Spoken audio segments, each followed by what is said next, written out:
Good morning. Good morning. Welcome po sa ating pang 30 na message sa araw na ito sa aklat ng Hebrews at pangalawa natin dito sa Hebrews chapter 13. Sa ating nakaraan ay ibinigay ko sa inyo yung pang-wrap up ng sumulat nito bilang reminder sa kanilang relasyon. Yun yung unang bahagi natin. Reminder about their relationship, the importance as a part of their survival in their Christian life. Yan yung Hebrews 13, 1 to 8. At nais kong makita ninyo yung halaga ng relasyon natin sa lahat ng aspeto ng ating buhay. Pag yan ay tinignan ninyo doon sa Hebrews chapter 13, beginning verse 1 to 8, ay 6 na bahagi yon. At ang unang-una is relationship with the contemporary brethren. Yung kasalukuyan nating mga kasama, mga tunay na mga kapatiran natin na kung saan-saan sa bahagi ng mundong ito. And then we have the relationship with the troubled brethren. Makikita natin na nung unang panahon pa lamang at mamaya ay makikita nyo rin ang katotohanan ito na talagang ang buhay ng mga totoong Kristiyano ay hindi po naging maaluan hanggang sa kasalukuyan. Ang pangatlo natin is relationship with the spouse o spouses. Mahalaga rin yun sapagkat tayo ay ginawang iisa ng Panginoon bilang mag-asawa at minsan ay itinuturo ng Biblia na hadlang ito sa prayer kapag meron tayong sigalot sa ating mga asawa. And then yung pang-apat is concerning necessities in life. Paano natin ayusin yung mga pangangailangan natin. Actually, dito nabanggit yung never will I leave you nor forsake you. And then, yung sinabi ng Biblia na huwag kayong magmukhang salapi. From there, ay nakita ko na mahalaga na alam natin kung paano pakitunguhan ang mga pangangailangan natin. Alam natin na tayo mga anak ng Diyos at tayo ay concern ng ating dakilang Ama. Say Amen. Amen. And then, isa sa mga ibinigay pa niya is concerning relationship with the church leaders. Napakahalaga rin na tayo ay gampanan kung ano yung ating dapat gampanan sa mga leaders ng ating iglesia o leader ng ating iglesia. Alam natin kung ano yung ating bahagi. At alam natin na ang iglesia ito ay hindi po tungkol sa kung ano lang ang pakinabang sa inyo, kundi ito ay talagang ginagawa natin para masunod natin ang nais ng Diyos sa ating buhay. Pinapakita ko sa inyo ang kaibahan ng ating kalalagayan at hindi tayo tungkol sa pagiging negosyo sa gawain, kundi tayo talaga ay nagsisikap na makamtan ang wangis ng Panginoon na siyang tanging ninanais ng Ama para sa ating lahat. And then, relationship with Jesus, which is the anchor of all this relationship. Yan ang pang-anim natin. Kung makikita niyo mamaya mga kapatid, na meron pa rin itong kaugnayan sa mga susunod na ating pag-uusapan, pero yun nga ay tungkol sa mga dapat gawin ng mga mananampalatayang ito bilang conclusive actions para sa kanila. Kailangan nilang gawin ang mga bagay na ito. Makikita natin na ang Kristyanismo ay hindi lamang ito puro kaalaman. Ito ay tungkol sa napakahalagang pamumuhay kung paano natin isinasabuhay ang ating mga natututunan. Can you say Amen? Amen. So sa ngayon tayo lahat ay tumayo at buksan natin ang ating mga Biblia sa aklat ng Hebrews chapter 13. Tayo ay nasa verses 9 to 17 na. Hebrews chapter 13, 9 to 17. Ito po yung pangalawang bahagi natin. At pansinin po ninyo kung anong magandang ipinapakita ng author. Lagi niyong tandaan, ito ay conclusion niya, nangangahulugan. Ito ang pinaka-the best na dapat nilang makuha sa kanilang mga natutunan sa kanyang sulat. Sabi sa verse 9, "Do not be carried away by all kinds of strange teachings. It is good for our hearts to be strengthened by grace, not by eating ceremonial foods, which is no benefit to those who do so. We have an altar from which those who minister at the tabernacle have no right to eat. The high priest carries the blood of the animal into the most holy place as a sin offering, but the bodies are burned outside the camp." Verse 12, And so Jesus also suffered outside the city gate to make the people holy through his own blood. Let us then go to him outside the camp, bearing the disgrace he bore, for we do not have an enduring city, but we are looking for the city that is to come. Through Jesus, therefore, let us continually offer to God a sacrifice of praise, the fruit of our lips that openly confess his name. And do not forget to do good and to share with others, for with such sacrifice, God is pleased. Verse 17, have confidence in your leaders and submit to their authority, because they keep watch over you as those who will give an account. Do this so that their work will be a joy, not a burden, for that would be of no benefit to you. Purihin po ang Diyos sa pagkabasa ng kanyang mga salita. Makakaupo na po kayo.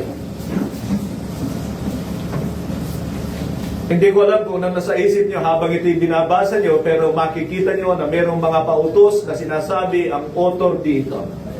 At lagi ko sinasabi na ang standard ng Kristyanismo ay hindi magkaiba sa mga Hudyo at sa mga mananampalataya.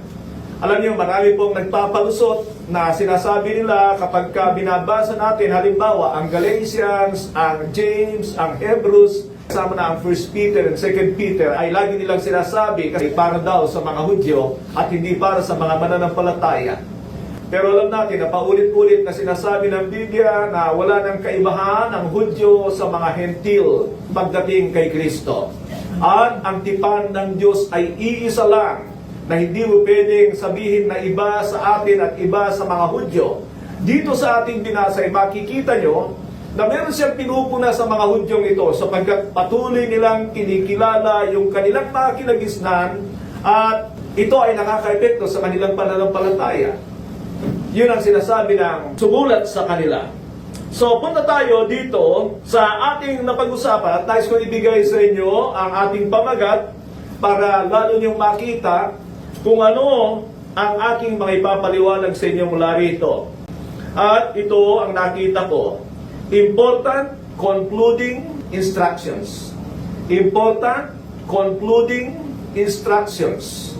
Kaya pala maraming pautos na sinabi ang author dito because he is instructing them to something vital for them to do. Napakahalaga na gawin nila ang mga bagay na ito. So, meron tayong 4 na major points dito. 4 major points na nais kong makita natin. At ang number 1 natin ay sa verse 9. Number 1 is sa verse 9. Sabi niya rito, do not be carried away by all kinds of strange teachings. It is good for our hearts to be strengthened by grace, not by eating ceremonial foods, which is no benefit to those who do so. Alam niyo, pagdating sa mga Hudyo, mga kapatid, isa sa mga concern nila yung mga pagkain. But anyway, it doesn't mean na tungkol sa pagkain lang ang sinasabi niya rito. Ang problema ng mga mananampalatayang ito ay sapagkat merong mga Judaismo na problema pa kahit sa ang aklat sa Biblia na talagang patuloy silang pinababalik doon sa ginagawa ng mga Hudyo. So ang pamagat natin dito sa ating number 1 is warning about false teachings. Yan po ang ating number 1. Warning about false teachings. Pagkatapos na sabihin na Jesus is the same yesterday, today, and forever, at ngayon ay sinasabi na kailangan ay alam nila na iba na pagdating kay Kristo. These are Jewish people na yung kanilang dating pananampalataya o paniniwala o relihiyon sa Judaismo pagdating kay Kristo ay nabago na. Everything in the new covenant is different from the old covenant. Magkaiba si Moises at saka ang Panginoong Jesucristo. Say amen. Amen. At kailangan ay alam nila yon. At itong mga taong ito, siyempre, pag ito ay kinagisnan mo, ito yung lagi mong ginagawa ng una na sa tingin mo'y nakikinabang ka, medyo mahirapan kang umalis doon. Lalo na katulad nila sa panahong ito ay may mga nag-uudyok sa kanila, magbibigay sa kanila ng pagkalibre para sa kanilang kapakanan. And so, sinabihan sila na sa Panginoon ay iba. At ngayon ay nagbibigay siya na malamang ang sinasabi niya ay tungkol doon sa kanilang kanigisnan kapag kayo ay pinagpatuloy nila, sa ngayon ay masasabi nila na ito ay ibang katuruan at hindi umaayon sa katuruan ni Kristo. Alam natin na ang Panginoon ay pinag-uusig dahil sa kanyang mga pananalita at mga tinuturo sa kanyang mga tagasunod at alagad. Can you say amen? Amen. That means, mga kapatid, kaya nape-persecute ang Panginoon ay sapagkat iba ang kanyang mga sinasabi sa tunay na mga galing kay Moises. At kalimitan ay na-expose yung mga kahungkagan sa gawa doon sa relihiyon na Judaismo. Ganyan ang kalalagayan ng mga leader ng relihiyon ng Judaism. So, ang tanong ko ay, mayroon bang kaibahan ang Judaismo sa Kristyanismo? Alam nyo, kung ikaw ay mag-preach ngayon sa Israel tungkol kay Kristo, malamang ikaw ay sasaktan o kaya ay baka batuhin o papatayin. Lalo na ng mga tinatawag na extreme pagdating sa Judaism. Katulad ni Pablo, nung ito ay pangunahan niya ang pagpapatay kay Esteban. Diyan yung makikita, mga kapatid, na iba talaga kapag ikaw ay nasa Panginoon. Pero ang katotohanan ay yung kay Kristo, sapagkat ito yung bagong pakikitungo ng Diyos sa mga Kristiyano. Can you say amen? Amen. Yan ay paulit-ulit ko sinasabi rito sapagkat nais kong makita at ma-realize hindi lamang kayo kundi yung ating mga tagapakinig na kapag sila ay bumabalik doon sa dati, yun ang mali at hindi yung tinuro ni Kristo. Sinabi rito, we are not enticed with strange teachings. Ibig sabihin, mga kapatid, ang katuruan ito ay enticing, nakaka-engganyo yung turo na ito para sa mga Hudyong ito. At katulad ng sabi ko sa inyo, they are enticing because it benefit the flesh. Yun ang sigurado na kaibahan kapag kay Kristo. Kay Kristo ay ang target nito ay spiritual na pagpapala, spiritual na mga magaganap sa ating buhay o kaya pang walang hanggan. At malala ko yung sabi ng Panginoon doon sa Luke chapter 5 na kung saan ay mas gugustuhin ng mga tao ang lumang pakikipagtipan sapagkat yun ay pakinabang sa kanila ngayon. Makikita natin, mga kapatid, teachings are enticing when it benefits the people immediately. At yan ay makikita natin sa mga tagapagturo na lagi nilang ipinapakita na ang magagawa ni Kristo para sa kanila ay pakinabang sa ngayon. Samantala, ang mga itinuro ng Panginoon at ang mga alagad ay talagang nais nila na i-focus ang mga paningin sa walang hanggan. Mga bagay na hindi temporaryo. Mga bagay doon sa kaharian ng Diyos na hindi pa nakikita. Can you say amen? Amen. Itinuro ko sa inyo kamakailan na hindi naman nangangahulugan yan ng kapabayaan ng Diyos sa atin. God is so concerned with us na ayaw niya na maging dahilan ng ating pagkapahamak ang mga bagay sa mundong ito. Because there is always a tendency na kapag kainuna mo ang mga bagay sa mundong ito, makakaligtaan mo ang mga bagay sa walang hanggan. Laging may kapalit yung mga bagay na yon. Alam ng Panginoon ang bagay na ito, alam ng Diyos ang mga bagay na ito, but the safest way to have everything we need for this life ay yung sinabi niya, but seek ye first the kingdom of God and its righteousness, then all these things shall be added unto you. That is the safest way para lahat ng pangangailangan natin sa mundong ito ay provide ni Lord. Pero, sino ang maniniwala dyan? Sino ang magtitiwala sa Panginoon? At yan ay napakahalagang maunawaan natin. That's why a lot of Christians doesn't give time first sa mga gawain, sa mga bagay na magdudulot sa kanila ng pangwalang hanggan. At lagi silang may rason para unahin ang mga bagay sa mundong ito. Yan ang problema natin. It is still false under unbelief. Kawalan ng pagtitiwala sa Diyos. Yan ang unang-una rito. At ano sinabi niya na pansanggalang sa bagay na ito, the antidote is Sabi niya, it is good for our hearts to be strengthened by grace. Mga kapatid, remember this, that when we were saved by grace, ay tinanggap din natin ang grace para tayo patuloy na maligtas sa lahat ng ating mga kasalanan. Because being saved by grace, God forgave us through His mercy from all our sins in the past. Pero hindi nangangahulugan na tayo ay hindi na magkakasala. We are still in the flesh. At para tayo magtagumpay sa bagay na ito, God gave us His Spirit.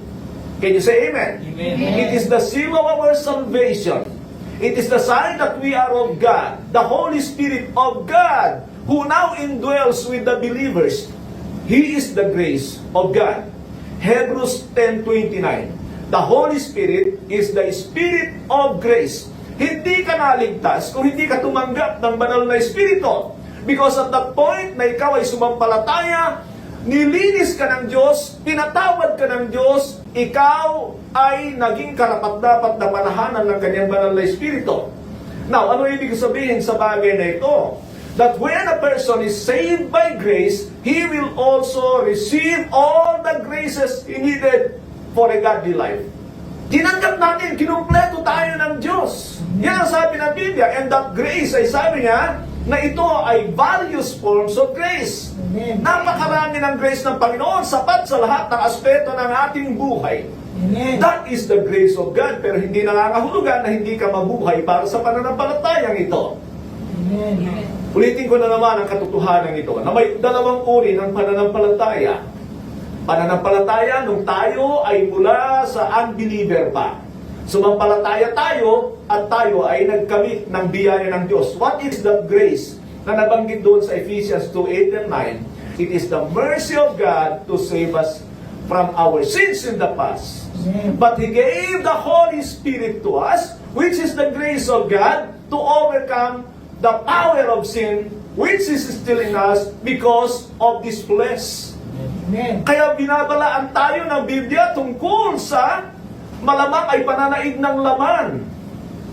Pero yung iba, because they were saved by grace, ligtas na sila sa walang hanggan. Malalim na pagkadaya ng dyablo sa mga taong ito. Alam niyo mga kapatid, I thank God sapagkat meron pong isang pastor doon sa aking mga tinuturuan na Bible school teacher. Ayaw kong bagitin ang kanyang pangalan, na ngayon ay nakikita ko, very serious siya sa mga itinuturong ito ng Panginoon sa atin. And he is considering na talagang mali nga ang mga naituro sa amin dito sa ganitong katuruan. And I praise God for that, mga kapatid, because only God can give him conviction para iwanan yung mali.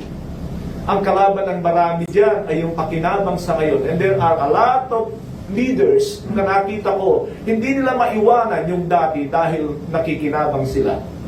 That's the truth about the old covenant. Now, when we talk about that grace, mga kapatid, everything has been provided for us. Kumpleto na tayo. Paulit-ulit ko sinasabi sa inyo yung Ephesians 1, 3, and 4. We were blessed in the heavenly realms.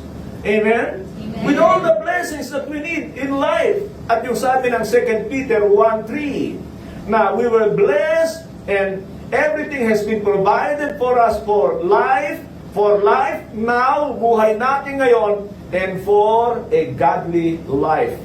Yun ang mahalaga. Hindi lamang yung mga bagay na kailangan natin dito sa mundong ito, kundi para tayo ay makapabuhay sa banal na pamumuhay towards Christ likeness. That is the goal of Christianity. Amen. So yan po yung ating antidote, na tayo ay manatili sa biyaya ng Diyos. Believe that there is the grace of God, na hindi magkukulang ang Diyos. Tayo ay malamang magkukulang, but when we humble ourselves, the grace of God will orchestrate in everything sa ating kapaligiran para sa ganon ay magtagumpay tayo. That even when we sin against God, when we humble, mga kapatid, nakalaan pa rin ang biyaya ng Diyos sa atin. But I want you to open your Bibles in the book of Hebrews chapter 4. Nais ko ipakita sa inyo ito, mga kapatid, para makita nyo Ang tunay na gagawin ng Diyos kapag tayo nagpakumbaba, kapag tayo nagkulang, nagkasala, ganito ang sabi ng Hebrews chapter 4 verse 16. Hebrews 4:16. Speaking about having the great high priest in heaven, Christ Jesus. And then pagdating sa 16, sabi niya, let us then approach the throne of grace with confidence. Wow. Why? In respect to the high priest Jesus Christ, who is our mediator, intercessor, and our advocate before God. Say amen. Amen. Palakpakan nga natin ang Panginoon sa bagay na yan. So see the position of Christ na para sa ating pakinabang. Sabi niya rito, encouraging us to come into the throne of grace. Masarap yung pakinggan because it is the throne of grace. But tingnan niyo ito mga kapatid, para hindi tayo magkamali tungkol sa interpretation dito. Sabi niya, 16, so that we may receive mercy. Sabihin natin, mercy. Mercy. And find grace to help us in our time of need. Tingnan niyo ito mga kapatid. When we come into the throne of grace, is that because we have a problem? But he doesn't say no. He said, come into the throne of grace because there is where the mercy seat of God. So when we come into the throne of grace, humbling ourselves, admitting to God our sins, that means we need the mercy of God.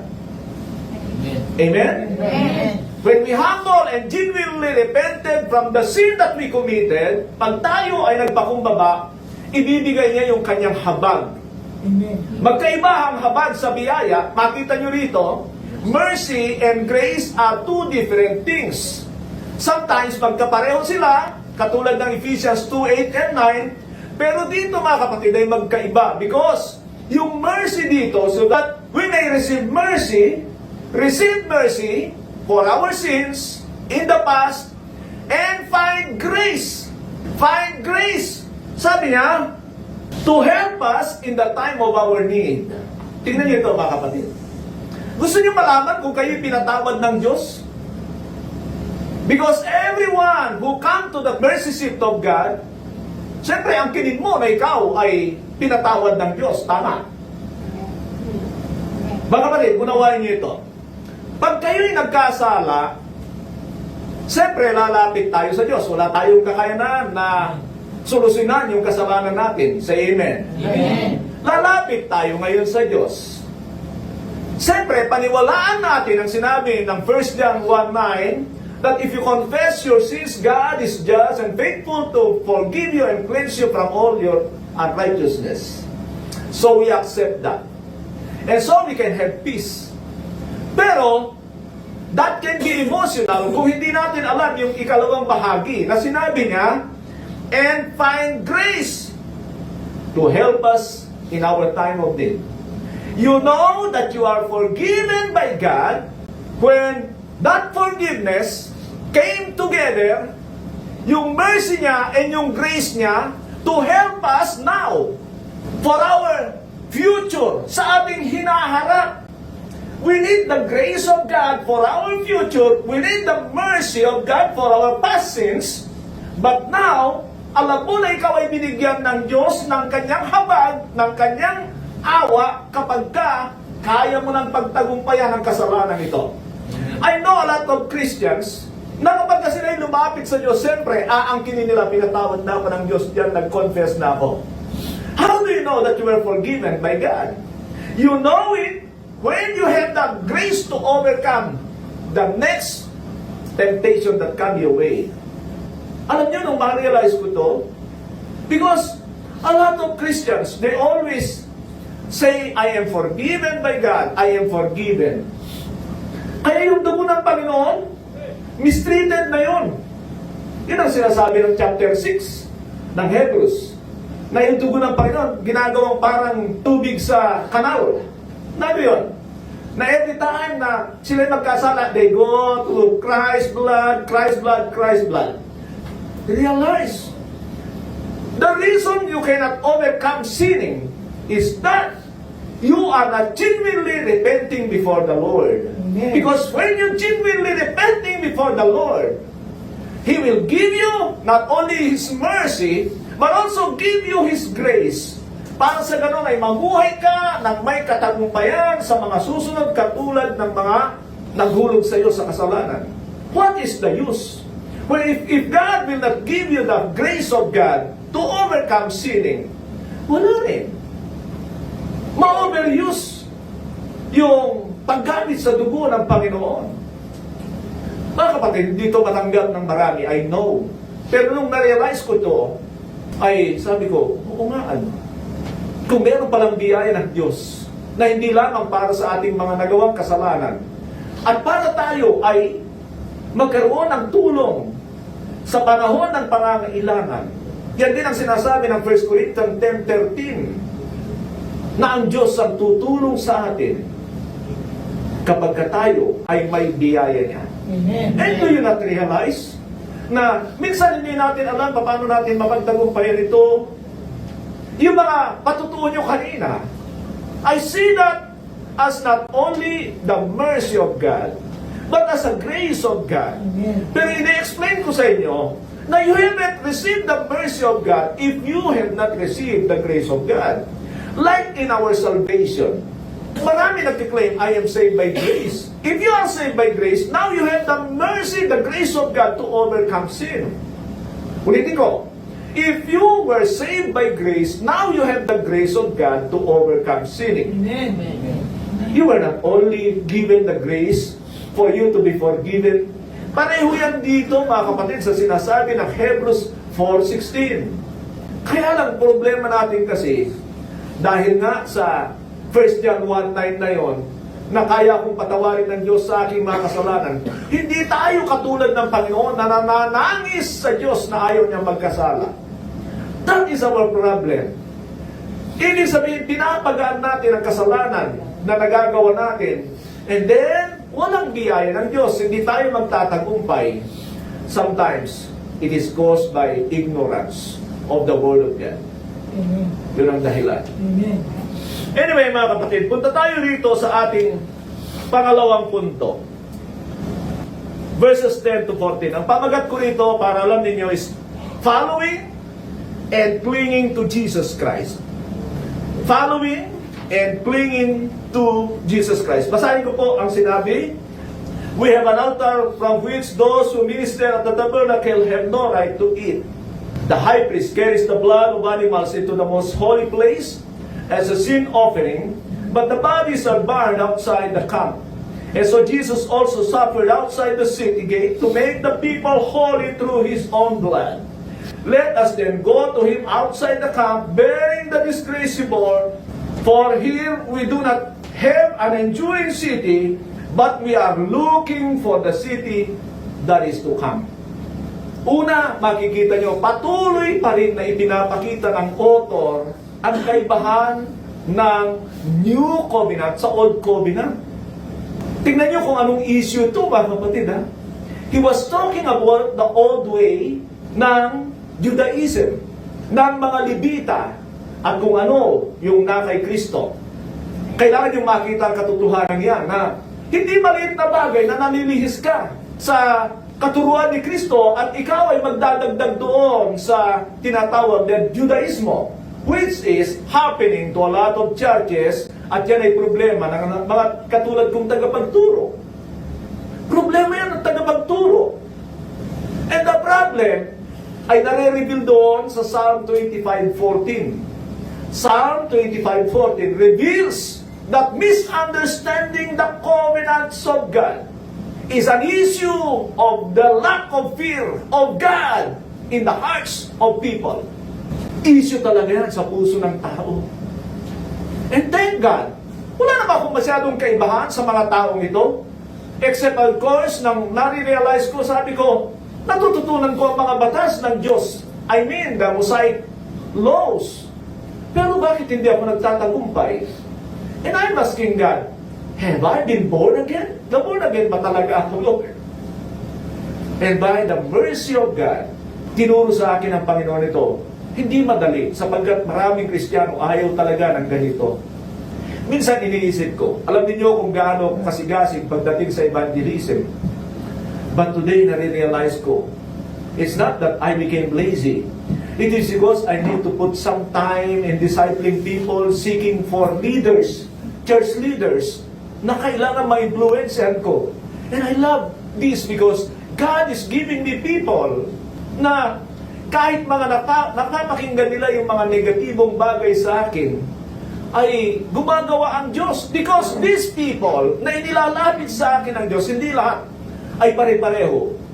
There are a lot of them doesn't really seek God. They are seeking for something na magamit nila para sa pakinabang nila. But there are also people na talagang naghahanap ng katotohanan. Amen. And every time na yung taong yun naghahanap ng katotohanan, kahit sabihin mo, siraan mo ako sa kanila, sasabihin nila, no, he's telling the truth. He is basing his teachings from the Bible. He's really a Bible-based believer. Yun ang sasabihin nila. Mga kapatid, not many of these leaders are really seeking the truth. Sasabihin ko po sa inyo. Amen. Pero hindi lahat. Marami rin ay naghahanap ng katotohanan. Sana nga, bigyan pa ako ng Panginoon ng mga ganito. That's why, nire-reserve ko yung aking kaunting lakas pa na natitira sa pag-disciple. And I give the time to continue to study the Word of God. Every week, mga kapatid, hindi bababa ng 2 video ang kailangan kong gawin. Meaning, 2 pag-aaral, 2 outline, 2 bagay na i-meditate. Hindi madali yan. Sabi nga ng isang professor ng Bible School, sabi niya, Pastor, paano mo nagagawa yun? Sabi ko, it's the gift of God. You cannot do that without the gift of God. Amen. Minsan, 3, 4 na video, pagtuturo, ang kailangan kong gawin. And so I need to give time para sa pag-aaral na ito. Anyway, mga kapatid, dito makita natin ulit yung kanyang explanation about the difference of the Old and New Covenant. But, sabi niya dito sa verse 10, para ipaunawa ko sa inyo, 10 and 11, sabi niya, we have an altar, meaning the Jewish altar, from which those who minister at the tabernacle have no right to eat. Sa kanila, hanggat hindi pa naihahandog ang para sa Diyos, wala silang karapatang kumain. Kinig kayo rito. Ang alam ko ay ganito sa old. When the priest offer an animal, kakatayin nila ito sa labas. Mamaya sasabihin nito sa atin kung bakit nagsuffer ang Panginoon sa labas ng kampo. Camp ang ginamit niya. Kakatayin yung hayop na yun sa labas. At pagkatapos ay kukunin yung dugo, ihahain doon sa Holy of Holies ng High Priest. Pero yung taba, susunugin yon. Lulutuin yung mga karne at kakainin ng mga saserdote. Handog yun ng mga tao eh. So hindi para sa kanila, para na yun sa mga saserdote. Anything that is for the priest. Ba't ganyan ang tingin nyo sa akin? Hindi ba? Lahat tayo ay saserdote na ng Diyos. Amen. We are a member of the royal priesthood. Nagkataon lang na ako inilagay ng Panginoon dito sa harapan ninyo. Pero kung kayo ay gagawa na hakbang, kayo ay magiging katulad ko rin. How I wish, lahat kayo ay maging kasangkapan ng Diyos. Pero ito mga kapatid, malala ko yung mga anak ni Eli. Si Eli ang punong saserdote. Ito ay nasa 1 Samuel chapter 2, yung kwentong ito. Yung mga anak ni Eli ay magsusugo ng, siyempre mga saserdote yung doon. Kaya lang may mga mabababa ang posisyon, mga Levita. At may dala-dala itong tinidor, na malaki siyempre. Hindi yung maliliit. And then alam nyo, ang utos ng mga anak ni Eli, huwag nyo kaming ikuha ng napakuluan na, ng naluto na, huwag nyo kaming bigyan yan. Alam nyo kung anong hanap ng mga anak ni Eli? Mga kilawin, hilaw na karne. Hindi yun pinapayagan ng Diyos. Anong ginawa ng Diyos? Pinatay sila kasama ang kanilang ama. Bukod sa meron pa silang mga kasalanang ginagawa. Kasi sabi ng mga ano, teka muna, huwag niyo munang bigyan ng mga anak, hindi pa nasusunog yung... Kaya yung sinasabi dito, hindi pa nasusunog yung taba. Meaning mga kapatid, they have no right to eat. Yung mga tao, they have no right to eat.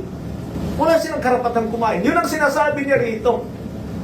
Ulitin ko lang yung sinabi niya. We have an altar from which those who minister at the tabernacle have no right to eat. The high priest carries the blood of animals, ito pala siya, into the most holy place as a sin offering, but the bodies are burned outside the camp. Roasted outside the camp. Ganito yan eh. Kaya niya sinasabi ito. During that time, siyempre mahirap ang pagkain kasi sila ay mga tumatakas lang. Mga pugante sila, so mahirap ang pagkain. Hindi nila alam na kay Kristo, malalim sabi ng Panginoon sa Mark chapter 7, kung hindi ako nagkakamali ay verse 19. In saying this, Christ declared all foods are clean. Ganito yan mga kapatid. Sabi ng mga iba, ang mga unclean doon, yung mga hindi pinapakain, hindi naman yun ang sinasabi niya kay Kristo. When Christ declared everything is clean and is available or okay para sa pagkain, nangangahulugan na yung mga hindi kinakain doon sa old, kung gusto mong kainin, makakain mo. Yun ang ibig niya sabihin. Hindi niya sinasabi na yung mga hindi nilinis, yung mga marumi yun. Yun ang sinasabi niya, yung mga marumi sa old, kung kaya mong kainin, kainin mo. Bakit ko sinabing kaya mong kainin?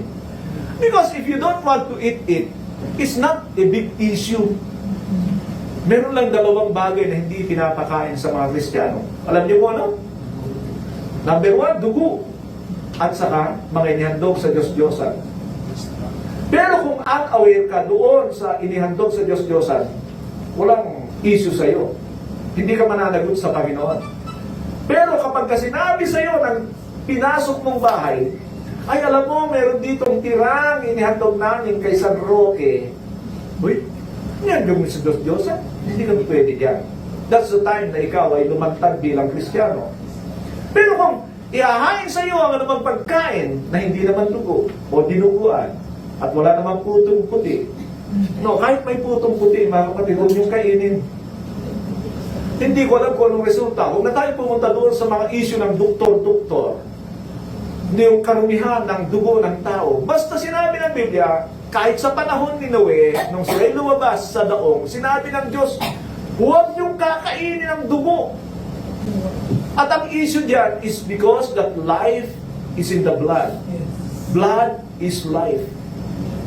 And makikita natin mamaya na si Kristo ang kailangan sa kanya ay dugo. But anyway, mga kapatid, yan ang issue rito. Now, sabi niya, sa verse 12 and 14, and so Jesus also suffered outside the city gate to make the people holy through His own blood. Tingnan niyo, ang Panginoon daw nagsuffer sa labas ng siyudad, meaning ng Jerusalem. He suffered there. And then sabi niya, to make the people holy through His blood. Verse 13, let us then go to Him outside the camp, bearing the disgrace He bore. For we do not have an enduring city, but we are looking for the city that is to come. Tingnan nito mga kapatid, yung kaibahan na. So makikita natin, the Jerusalem is a city. Jerusalem is a city. And, ang sabi niya, ay, we have an enduring city. That means, mga kapatid, yung Jerusalem, alam ng author na may sinabi ang Panginoon nang umiyak siya sa city ng Jerusalem. Jerusalem, Jerusalem. Doon nanangis ang Panginoon because He foresaw the coming or nearing destruction of Jerusalem. Alam niya na masisira ito. Ito rin ang sinasabi nito. But during the time na isinusulat ang Hebrews, hindi pa nasisira ang templo sa Jerusalem. Hindi pa pinapasok ng mga Romano. Pero alam niya, nalalapit ng dumating. So, yan ang sinasabi niya rito. Sa verse 12, ulitin ko, and so Jesus also suffered outside the city gate to make the people holy through His own blood. 13, so let us then go to Him outside the camp bearing the disgrace. For here we do not have an enduring city, Jerusalem, but we are looking forward to the city that is to come. Now, tingnan niyo mga kapatid. Una, ipinapakita ko sa inyo yung tungkol sa siyudad ng Diyos. Ano yung siyudad ng Diyos? When you read Revelation chapter 21 and 22, doon niyo makikita sa Revelation 21 na kapag katapos nahatulan na ng Diyos ang lahat ng tao, ang Diyos ay gagawa ng bagong langit at lupa. Hindi itong mundong ito. Because this world will fled away from Him. Aalisin ito sa harapan ng Diyos, ang mundong ito. And He will build a new earth na walang dagat. Doon naman, yung kanyang City Jerusalem sa langit, na inakala ni Kibuloy na ginaya niya doon sa Davao, alam ba ninyo yun? Yes. Yung nasa langit, hindi mo may kumpara yun posporo yun, kay Kibuloy.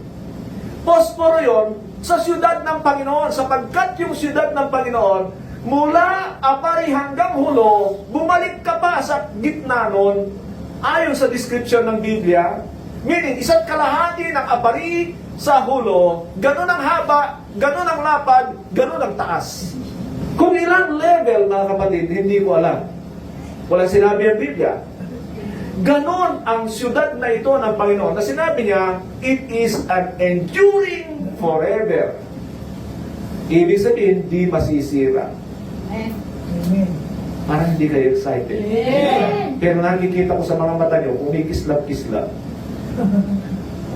And that is the truth. Pero ito mga kapatid, ito, magaganap lang kung naniniwala ka. The fact na hindi mo mauna ang spiritual na bagay, kulang ka sa paniniwala sa mga pangako ng Diyos. Kung hindi mo maiprioridad si Lord, ay dahil hindi ka naniniwala sa mga matitinding pangako ng Diyos. No eye has seen, no ear has heard what God has prepared for those who love Him. Alam ko, pag tinanong ko kayo, mahal niyo ba ang Panginoon? Alam ko, sagot niyo. Pero dapat na hindi mo sa naipaprioridad, hindi mo ginagawa yung mga napapakinggan mong katotohanan. Is that because you do lack faith? Kulang ka sa paniniwala sa mga sinasabi ng Diyos. At may paanyaya rito. Tingnan niyo mga kapatid, ano yung paanyaya? Verse 13. Basahin niyo sa Biblia niyo. Let us then go to Him. Pag nakita niyo si Kristo nandun sa labas, pupunta ba kayo? Walang sumasagot Amen. Iiwanan niyo ba yung kinaroroonan niyo? Pag nandun ang Panginoon sa ibang lugar? Tingnan natin. Tingnan natin. Let us then go to Him outside the camp. Lumabas kayo dyan sa inyong kampo. Comfort zone. Bearing the disgrace He bore. Pag may nag-imbita sa inyo, na ganito ang iimbitahan kayo ng ganito, bearing the disgrace He bore. Oh my God, pupunta ka ba? Tingnan nyo, ang pagsunod sa Panginoon, hindi katulad ng Kristyanismo sa ating kapanahunan. Laging ipinapanganyaya ng Biblia ang tungkol sa matinding magaganap sa kanila. See, go to Him outside the camp, bearing the disgrace He bore. Oh my God. Kaya naman naiengganyo ang mga nagsasabing Kristiyano sa mga malalaking church kasi lahat magaganda ang pangako sa kanila. Magiging maalwan ang buhay niyo sa Panginoon. I-bless kayo ni Lord. Ganyan ang mga napapakinggan ng mga tao nito. So, amen, amen. They don't talk about those hindrances in coming to God, which is sin. Hindi nila pinag-uusapan yun. At yan ang problema ng Kristyanismo. Sana ma-realize ito ng maraming tagapagturo. Pupunta pa ba kayo? Pagka sinabi ng Panginoon, halika kayo rito at kayo ay makipaghirap sa akin. Pupunta pa ba kayo pagka sinabi ng Panginoon, halika kayo rito sa labas at makipaghirap kayo sa akin? Sino makalala sa inyo sa sinabi ng Romans 8:17?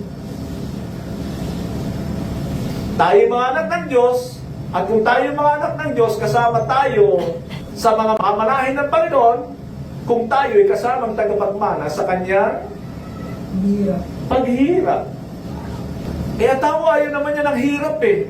Sino sa inyo nangarap maghirap? Ako nangarap ako maghirap kay Kristo, hindi maghirap sa buhay. Kung ano man ang ilalaan ng Panginoon para sa akin. Akala ko noon, hindi ako aabot ng 60 because I always say to the church na pinastoran ko, kung loloobin ng Panginoon na ako'y mamatay dahil sa Kanya, I will be joyful. Sabi nung isa sa akin na ngayon nandun sa Amerika, sabi niya, Pastor, brutal ka naman magsalita. Brutal daw ako. Sabi ko, pero nababasa ko na kasi itong mga ito na hindi pwedeng maging maluwag ka na nakakasunod ka sa Panginoon.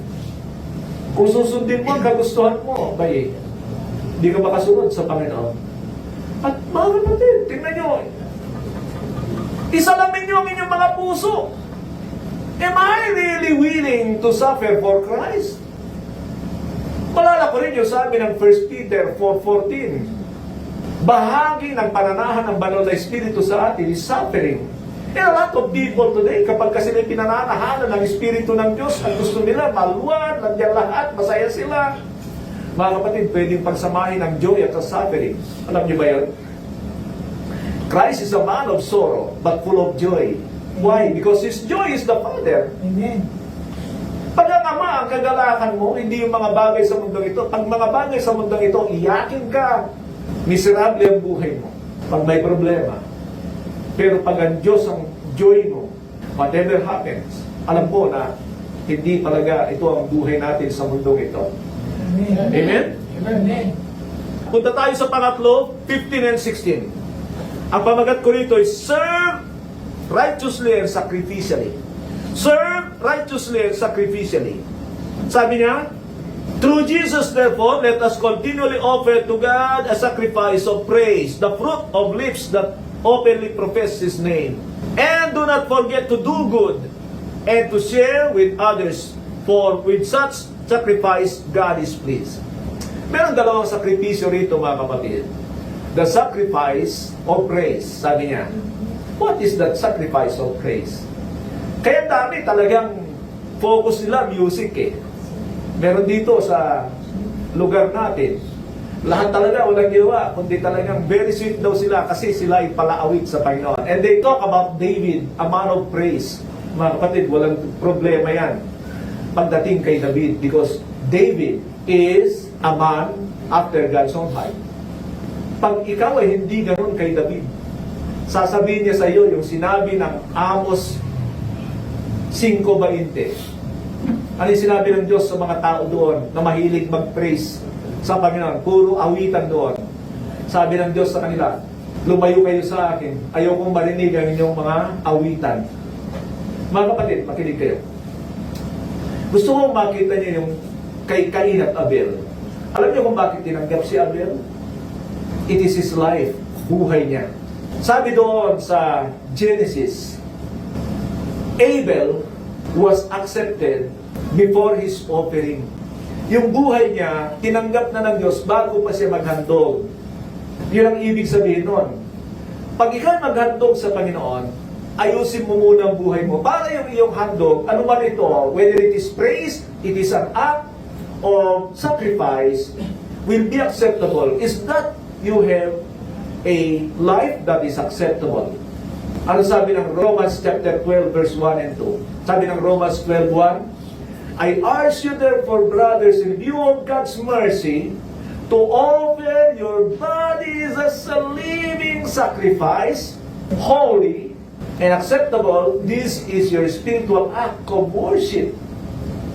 Yung mabuhay ka, na sumusunod ka sa nais ng Panginoong Hesus, sa kanyang mga batas, it's a sacrifice and it is an acceptable offering to the Lord. Kaya pag ikaw ay umaawit na, mga kapatid, yung iba umaawit for the sake of emotion, inaapis nila ang kanilang sarili sa kanilang mga kanta. Kaya very emotional ang kanilang mga kanta. I thank God for the music that we have today. Talagang napapakanta ako. Lagi mo sinasabi yan sa mga nagpapakanta. Alam ko kung ano yung para sa Diyos at hindi para sa atin. Huwag mo na sabihin kay God kung sino ka, kilala ka niya. But when we worship God, worship Him in His Spirit, deep inside you, hindi sa sinasabi ng iba, Espiritu ng Diyos. No. Deep inside us, doon sa loob natin, and in truth. So when we worship God in truth, mga kapatid, the best way to do it is you know what is in the Bible about God. Alam mo kung sino ang Diyos sa Biblia, and then talk to Him about His attributes. That is the best music I know. With that life that is acceptable, and then you will give a praise. Yun yung sinasabi niya rito. Sacrifice of praise. Yun ang acceptable sa Panginoon. Pangalawa, sabi niya, and do not forget to do good and share with others, for with such sacrifice, God is pleased. Sa mga gawa nating kabutihan. Mga kapatid, dito makikita nyo na napakahalaga ng paggawa ng mabuti. Kamakailan may nakita na naman ako na preacher ng CCF. Sabihin ko nga, nasabi ng preacher na ito, wala naman daw siya nakita na kapag hindi ka gumawa ng tama o mabuti ay hindi ka na maliligtas. Ang comment ko, baka mabasa nyo, sabi ko sa kanya, baka hindi ka nagbabasa ng Biblia o kaya ay pinipili mo ang binabasa mo sa Biblia o kaya hindi nangungusap sa iyong banal na espiritu. Yan lang yung mga ganong preacher. Dinadaan nila sa gandang lalaki. Dinadaan nila sa laki ng kanilang church. Mga kapatid, hindi yan ang basihan ng Panginoon pagdating ng araw. Amen. Pagharap natin sa Kanya. Sabi ko nga kanina, what is the use of the grace of God that we receive from God if we will not obey God now? And when you obey the laws of Christ, it always points you into doing good.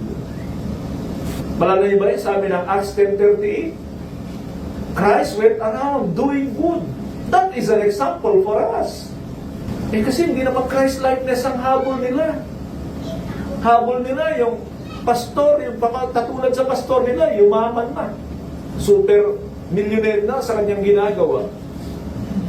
Alam nyo, sabi ko ganito ang nais kong makita nyo mga kapatid. Itong mga preacher na ito, hindi naman nangangahulugan na puro mali at pandaraya ang kanilang sinasabi. Nahahaluan lang yan. Yung mga katotohanan, para sa ganon, hindi obvious. Ganon mandaya si Satanas. Amen. Hindi lahat ay puro mali sa Biblia. They quote the Bible verses, pero iba ang connotation nito doon sa New Covenant. Now, makikita natin na ganyan ang Kristyanismo. Christianity is a way of life. Pamumuhay yan. Amen? Amen. What is our difference with the people who do not acknowledge the Lord Jesus Christ? Or the Lordship of Christ? Anong kaibahan natin sa kanila? That is a question. Kailangan natin makita. Punta tayo sa ating panghuli. Fourth point natin. Sa verse 17, sabi niya, have confidence in your leaders and submit to their authority because they keep watch over you, as those who must give an account. Do this so that their work will be a joy, not a burden, for that would be of no benefit to you. Now, it's a responsibility again for them.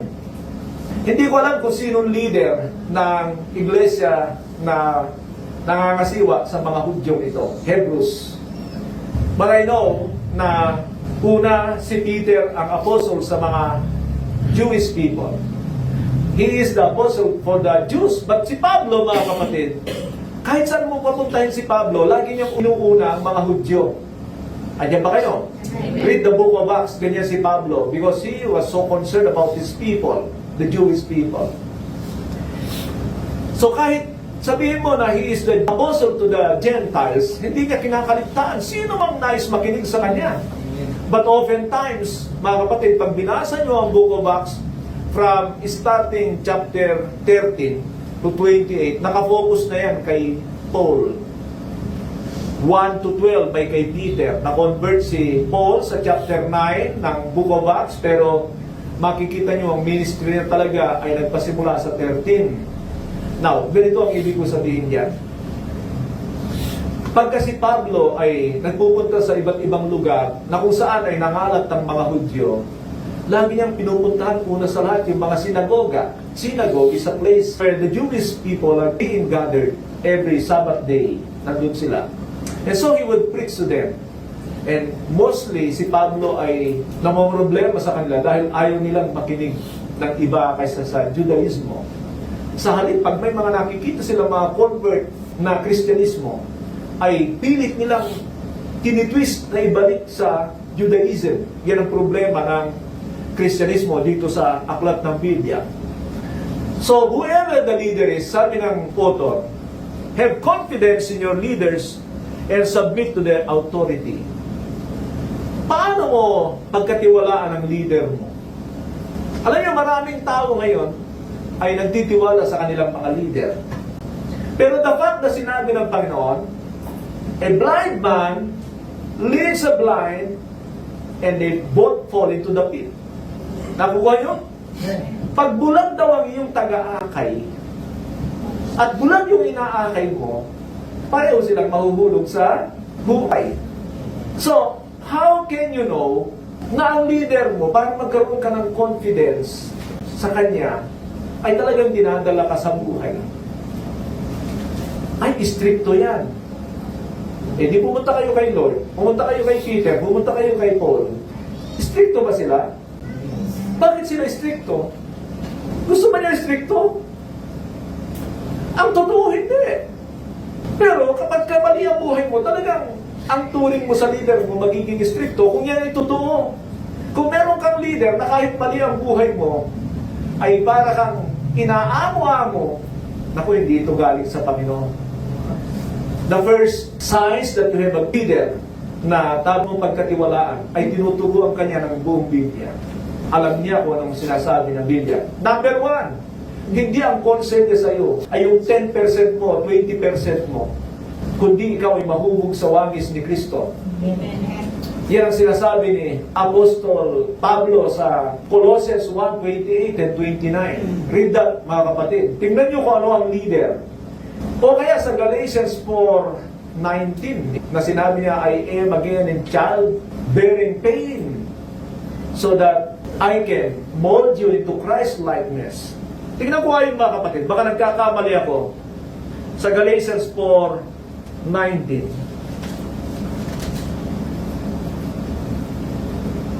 Sabi ni Paul, my dear children, for whom I again in the pains of childbirth until Christ is formed in you. Yan ang mga leader na dapat mong pagkatiwalaan. They are forming you into Christ-likeness. Yan ang sinasabi ng Ephesians 4:13. Malalaki yung discipleship ng mga kaibigan. Ayaw nila ng mga batas ni Kristo. Gusto nila buong tanyag. Sasakta doon sa kanilang ginagawang malaking church. At ang church ng mga tao ngayon, building na hindi na mga tao. Sa totoo lang, bumalik na sila doon sa old.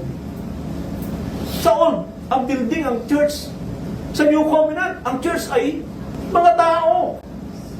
So kung meron kang pagkakagastusan, hindi mo na building. Gusto niya, lahat daw ng buong tanya. Oh my God. Ayaw nila akong magsalita doon eh. Kasi, umpisa pa lang, pinahagingan ko na sila eh. Alam nila, noon pa man. Mga kapatid, hindi sa pagmamalaki, sino ba sa mga ito ang naging author ng libro? Pero dyan, author ng kanta-kanta. Hindi mo na magsalita. Pero, hindi nila kabisado ang Biblia. What I mean, mga kapatid, having a leader, mga kapatid, alam mo muna kung ito ay sa Diyos. Bago ka mag-submit, bago ka magpasako, problema mo na, mga kapatid ha, problema mo na yan kung alam mo sa Diyos yung leader mo pagkatapos hindi ka sumusunod. Dahil ako, naniniwala ako na walang sapilitan pagdating sa paglilingkod sa Diyos. Amen kayo? Amen. Pero sana, maniwala kayo sa akin na dinadala ko kayo sa ikaayos ng buhay nyo at sa walang hanggan. May tumawag sa akin nung Friday. Pastor, sabi ng leader doon sa Cavite na yata yan, yung True Bread doon. Makinig kayo. Hinawagan nila ako. Pastor, may papakuusap ako sa iyo. Nabanggit ko na sabi ko, nag-aaral kasi ako, so saglit lang ha. Alam niyo sabi nila, ay si Pastor nag-aaral pa rin. Si Pastor nag-aaral pa rin. Okay, bakit? Alam niyo kung bakit nila sinabi yan? Kasi mga video ko ang pinapanood doon. Every Friday. Yung kapatid natin doon. Pag Sunday, yung video natin. Sabi niya, hindi naman ako tinawag para mag-preach. Nakita ko lang na tinawag ako ng Panginoon para i-lead nitong mga tao nito sa nakikita kong tama. Kasi galing naman ako sa mali. Alam ko na kung anong mali. Yun ang sabi ng kapatid natin. Ang point diyan mga kapatid ay, kasalanan nyo kapag hindi nyo sinasagawa yung mga napapakinggan nyo. I'm seeing na habang tumatagal tayo, nagiging pamilyar sa atin itong mga ito, nagkukulang tayo sa pagsunod. Ingatan natin ang ating mga sarili. Always have a heart check. Subukin mo yung puso. Tingnan mo, ikaw ba ay nasa maayos pa? And lagi kong sinasabi sa inyo na tingnan nyo itong mga payo ng taong ito. Sa dami ng kanyang sinabi sa kanila, sabi nga niya maiksi pa itong sulat ko sa inyo. Pero yun, 13 chapters ng Hebrews, maiksi sa kanya. The reason I think about Paul to wrote the book of Hebrews, mga kapatid, sapagkat si Pablo, pag nagsalita yan, aantukin ka na, hindi dahil boring siya magsalita, kundi dahil mahaba talaga siya magsalita. Can you say amen? Amen. Malala niyo sa Acts chapter 20, si Pablo inaabot ng hating gabi sa pagsasalita kasi aalis kinabukasan. Gusto niya ibigay sa kanila lahat. Nakatulog. Kaya huwag kayo matulog. Nahulog. Semento pa naman yan. Kahit mababa yan, bukulabutin yun yan. Amen. Amen. Stroke. Purihin po ang Panginoon. Mga kapatid, hindi madali ang pagpapastor. Pero alam ko yun, na pananagutan ko ito. Yun yung sabi niya rito. Sabi niya, do this so that their work will be a joy and not a burden, for that would be of no benefit to you. Yung second phrase pala, sabi niya, because they keep watch over you as those who must give an account. Alam ko na, pagharap ko sa Panginoon, hindi ko sasabihin sa Diyos, Lord, lahat ng mga anak mo, yumaman, Lord! Hindi! Panginoon, ito po sila. Alam ng Diyos ang tinuro ko sa inyo. Hindi ko sa inyo nabi sa inyo, hindi ko kayo dinala kung ano-anong mga katuruan. Dinadala ko kayo sa tunay na layunin to form you into Christ-likeness.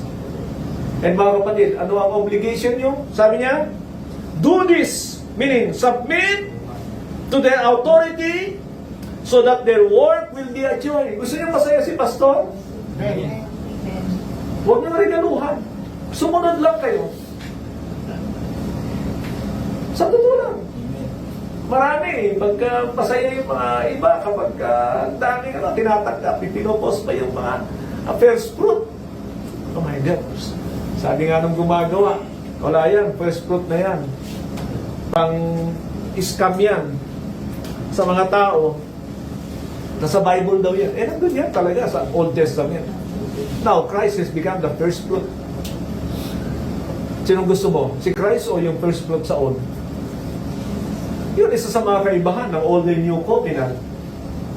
Mas gusto ko si Kristo kasi pag si Kristo, hindi lang first fruit na nasa kanyang lahat. Amen. Ng pangangailangan para makapamuhay tayo sa kalooban ng Diyos. Amen. Hindi para sumagana ang buhay natin sa mundong ito. Amen? Amen. So sa ating mga napakinggan mga kapatid, we still have one message para dito sa ating tinatalakay, Hebrews chapter 13. And nabanggit ko sa inyo na hindi ko pa alam kung itutuloy ko, nabigyan kayo ng pangkalahatan. Pero I think you only to go back and watch these videos again. Pero aabot ito ng 31 videos. Purihin po ang Diyos sa kanyang mga salita. Let's pray. Aming Ama, Nagpapasalamat kami sa lahat ng bagay na itinuturo niyo sa amin.